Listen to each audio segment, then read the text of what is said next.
বিগত 3 মাহ ধৰি আপুনি যিটো স্থিতি লৈ আছে ফেচবুকতে হওক বা ছ'চিয়েল মাধ্যমতে আপুনি যি ধৰণে সক্ৰিয় হৈ আছে প্ৰতিগৰাকী নেটিজেন্সে আচলতে স্বীকাৰ কৰি কৈছে যে বিৰোধীৰ ভূমিকাটো আপুনি অকলে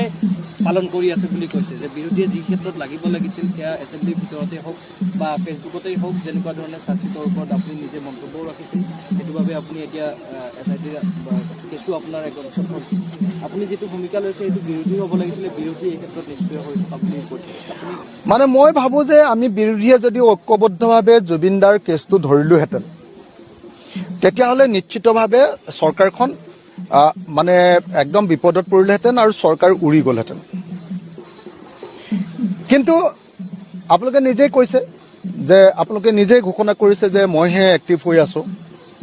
এতিয়া মই সেইকাৰণে বেলেগৰ বিৰুদ্ধে একো নকওঁ কিন্তু মই এতিয়াও বিশ্বাস কৰোঁ যে আজিৰ দিনটোতো যদি ঐক্যবদ্ধ বিৰোধীয়ে জুবিন গাৰ্গৰ মৃত্যুৰ কেছটো আগুৱাই লৈ যায় ইয়াক গণ আন্দোলনৰ পৰ্যায়লৈ আগবঢ়াই লৈ যাব পাৰে তেতিয়াহ'লে এই চৰকাৰে প্ৰকৃত অৰ্থত ন্যায় দিবলৈ বাধ্য হ'ব আৰু যিবিলাক মানুহে অলপ অলপ চেষ্টা কৰিছিলে ন্যায় দিবৰ কাৰণে আন্দোলন গঢ়ি তুলিবলৈ বা মাত পাতিবলৈ চেষ্টা কৰিছিলে কাৰোবাৰ ওপৰত NSA লগাই দিলে কাৰোবাৰ ওপৰত বেলেগ বেলেগ গোচৰ লগাই দিলে আৰু এতিয়া মোকো চেষ্টা কৰিছে মই যিহেতু অকলশৰীয়াকৈ মাতিবলগীয়া হৈছে আন কোনেও মতা নাই গতিকে মোৰ ওপৰতো এটা ডমিনেট কৰিবৰ কাৰণে মোকো হেঁচা প্ৰয়োগ কৰি ভয় খুৱাবৰ কাৰণে চেষ্টা কৰিছে কিন্তু হিমন্ত বিশ্ব শৰ্মাই নাজানেই যে মই কেতিয়াও ভয় নাখাওঁ মই বেলেগ ধাতুৰে গঢ়িত এজন মানুহ বুলি তেওঁ চাগে বুজিয়ে পোৱা নাই গতিকে তেওঁ মোক ভয় খুৱাব খুজিছে আৰু মই ভয় নাখাওঁ আৰু যেতিয়া